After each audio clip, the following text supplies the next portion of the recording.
Kalau kejadiannya. Perkenalkan, nama saya Nursalina Sihombing dari IAKN Tarutung, Institut Agama Kristen Negeri Tarutung, dari Prodi Kepemimpinan Kristen, Fakultas Ilmu Teologi. Di sini saya sebagai mahasiswa IAKN Tarutung ingin mewawancarai Ibu. Silakan perkenalkan dulu. Nama saya Resta Mahuta Barat. Pekerjaan saya, di samping saya punya usaha kecil-kecilan, saya adalah seorang kepala desa Tanjung Medan. Ini sudah memasuki periode kedua untuk memimpin desa Tanjung Medan. Itu saja perkenalkan. Oke Bu, di sini saya ingin menanyakan ada 7 pertanyaan. Jadi pertanyaannya Bu, gini, apa nama usaha ini?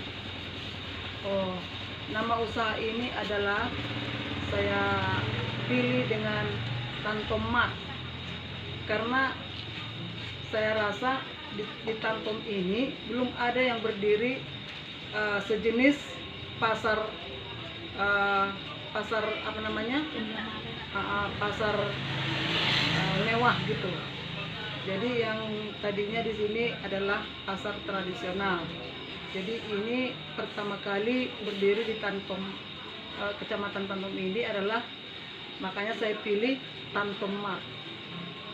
Yang tadinya saya adalah membuka usaha grosir, tapi karena saya lihat dalam usaha tersebut, makanya saya beralih untuk membuka Tantom Mart. Karena apa? Ada masalah-masalah yang saya hadapi sewaktu saya membuka grosir. Nah, itu saja. Siapa pemilik usaha ini Bu? Pemilik usaha ini saya sendiri, tapi suami saya adalah nama Nelson Silitonga, saya istrinya. Kapan mulai berdiri usaha ini? Mulai berdiri usaha ini adalah 3 tahun yang lewat. Tahun berapa itu? 2018. Tahun 2018 ini sudah mulai berdiri di Kecamatan Tantom ini, Desa Tanjung Medan. Jadi tadi sudah Ibu jelaskan alamat usahanya. Sekarang alasan Bapak atau Ibu mendirikan usaha ini? Alasan saya mendirikan usaha ini seperti yang tadi saya jelaskan, bahwa saya pertama ada sekitar 15 tahun saya membuka usaha grosir. Itu saya mengejar untuk warung-warung kecil. Tapi setelah saya dapatkan banyak problema di sana, termasuk saya menjual barang, diantar barang sama karyawan, terus uangnya belum dikasih cash. Jadi kita membayar barang itu kewalahan. Sales ataupun pengantar barang masuk ke kita harus bayar, tetapi uang masih di tangan oleh warung-warung kecil. Nah, justru karena itulah makanya saya beralih ke membuat pasar seperti ini, minimarket. Jadi kalau di sini kita tidak ada yang namanya bon. Jadi uangnya bisa kita putar terus. Tapi seperti yang sudah saya alami selama saya membuka grosir, itu di situ banyak permasalahan, termasuk itu modal. Sewaktu kita menerima barang dari sales ataupun pengantar barang ke kita, uang tidak ada, uang masih di tangan-tangan warung-warung kecil. Jadi sampai sekarang masih banyak utang-utang yang belum terbayar oleh warung-warung kecil yang belanja ke kita.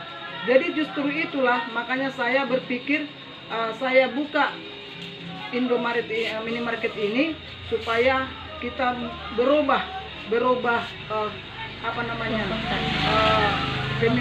kepemimpinan ataupun berubah metode. Jadi makanya saya berdirikan ini seperti ini. Jadi lumayan baguslah penghasilannya. Oke Bu, Bu, terima kasih atas jawabannya. Siapa saja yang terlibat dalam kegiatan usaha tersebut dan apa tugas mereka? Oh, yang terlibat dalam usaha ini ada karyawan saya. Sementara dia memang cuman sendiri di sini, cuman dibantu sama anak saya 2 orang. Saya sendiri juga kalau ada waktu saya bantu. Suami saya juga kalau misalnya ada barang gitu. Jadi ini anggota saya ini adalah di kasir. Tapi kalau misalnya ada waktu gitu perbelanjaan agak sepi, dia menyusun barang, memaktur barang. Jadi anak saya juga di sini ikut mengontrol kalau ada barang-barang yang masuk, mengangkat barang, mengeluarkan barang, dibantu sama anak saya dan suami saya dan juga saya sendiri. Oke Bu, pertanyaan selanjutnya, jelaskan bagaimana dulu perencanaan untuk membangun usaha ini. Oh, kalau apa tadi? Perencanaan untuk membangun usaha ini. Seperti tadi sudah saya katakan, saya itu pertama adalah pengusaha grosir. Jadi sekarang saya beralih untuk membuka seperti ini minimarket. Jadi perencanaan saya memang sudah saya lihat ke depannya itu waktu saya membuka grosir banyak tantangan, banyak rintangan, termasuk saingan banyak. Jadi karena saking banyaknya saingan itu warung-warung kecil menjadi manja. Kadang dia belanja ke yang lain karena banyak saingan yang masuk ke sini yang membawa barang seperti grosir. Nah, jadi saya jauh-jauh sebelumnya saya sudah merencanakan untuk mendirikan ini. Tapi banyak kendala-kendala yang saya hadapi. Yang pertama sekali itu masalah modal. Modal saya terlalu membuka seperti ini bukannya termasuk modal yang kecil. Kalau seperti saya ya, tidak tahu kalau orang lain. Jadi modal saya lumayan kalau dibandingkan dengan grosir. Jadi di sini kita membuka usaha ini kita butuh rak yang seperti ini. Terus kita membangun tempatnya juga, modal kita baru barang-barangnya juga harus lengkap. Jadi perencanaan saya itu sebelumnya kalau menurut hati saya ini nggak akan tercapai, tapi karena berkat Tuhan usaha ini bisa berdiri. Jadi yang pertama itu masalah modal. Berarti Ibu di sini yang paling besarnya yaitu di modal ya Bu? Di modal. Oke Bu. Jadi kita masuk pertanyaannya lagi. Jelaskan bagaimana gaya kepemimpinan yang Ibu inginkan. Yang pertama ada gaya kepemimpinan 3. Yang pertama otoriter, yang kedua demokratis, yang ketiga bebas kendali. Jadi kalau di otoriter dia, Ibu hanya sewenang-wenang memimpin. Yang kedua jika dia demokratis, Ibu memberikan kesempatan kepada bawahan atau karyawan untuk mengambil keputusan. Yang ketiga, jika bebas kendali, Ibu membiarkan saja kepada karyawan tanpa Ibu ikut campur kepada bawahan. Begitu Bu. Kalau Ibu bagaimana gaya kepemimpinannya Bu? Kalau gaya kepemimpinan saya itu demokratis. Saya pilih yang demokratis. Saya juga mengkontrol anggota saya dalam usaha ini. Tapi saya juga menerima saran. Saya juga memberikan usulan-usulan dia, saya terima juga karena dia lebih lama di sini. Jadi karena dia lebih menghadapi masyarakat yang belanja ke sini sudah lebih, dia yang lebih paham di sini. Jadi saya bertanya mengenai barang-barang juga apa yang kurang, saya bertanya sama dia. Jadi saya pilih itu demokratis.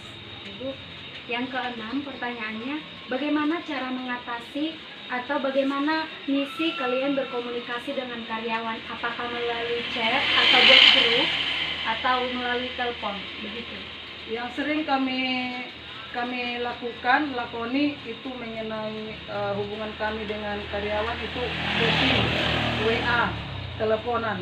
Kalau misalnya ada barang kurang, di WA akan ke saya bisa belanja. Kalau misalnya karena di sini barang-barang kita, kalau kita menunggu hanya dari distributor, barang kita nggak bisa lengkap. Jadi kita juga belanja ke pasar untuk menjemput barang-barang biar barang kita lengkap. Oh, berarti Ibu di sini selalu ada jalinan komunikasi dengan karyawan. Iya. Ibu, pertanyaan selanjutnya, mungkin dalam menjalankan usaha ini, setelah usaha ini berdiri, ada masalah yang terjadi ketika menjalankan usaha. Jadi begini Bu, dalam permasalahan mungkin baik itu lewat barang atau kehadiran pengunjung begitu kan Bu. Di sini saya menjelaskan ada 3 pengendalian dalam menjalankan masalah begitu Bu. Yang pertama, metode pengendalian umpan balik. Metode pengendalian umpan balik ini yaitu atau umpan maju. Umpan maju yang pertama yaitu begini Bu, ketika sebelum ada masalah atau komplain dari pengunjung, Ibu sudah lebih dahulu memperbaiki. Misalnya ini ada barang kan, contohnya ini minyak kayu putih. Sebelum expirednya habis, Ibu sudah mengkoordinir ini, begitu Bu. Yang kedua, begini, ada metode pengendalian berjalan atau bersamaan. Ini ketika sudah ada komen pelanggan dan Ibu langsung mengganti begitu agar pelanggannya atau pengunjung tidak kecewa begitu Bu. Jadi yang ketiga ada metode pengendalian umpan balik. Ini ketika mengelola masalah setelah terjadi. Misalnya susu kan, susu. Setelah banyak yang sakit perut baru komen lah para pelanggan atau pengunjung, baru Ibu selalu melihat mana yang Ibu alami atau apakah ketiganya pernah Ibu alami dan bagaimana cara mengatasinya. Yang pernah saya alami mengenai barang-barang yang sudah expire itu 2. Yang pertama tadi umpan balik. Jadi umpan maju. Sebelum ada komplain sudah diganti.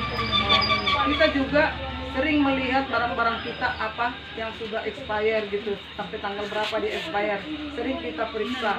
Cuman kadang-kadang kita juga terlibat dalam yang kedua, umpan balik.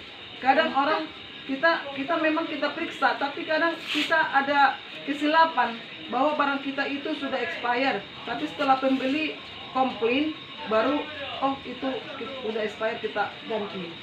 Jadi ada 2 yang sering kita alami. Jadi apalagi ke susu sebagai makanan, bahwa mengenai bedak-bedak apa rambut, kosmetik lah contohnya, karena ini penjualan kita selalu berganti, jadi tidak pala ada kendala kalau dalam expire. Tapi yang sering kita alami itu mengenai susu. Makanya sekarang saya upayakan kalau masalah susu itu, walaupun ada orang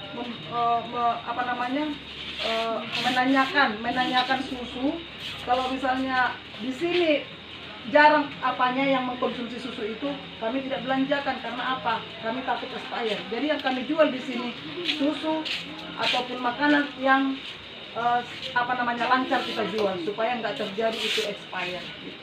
Oh begitu.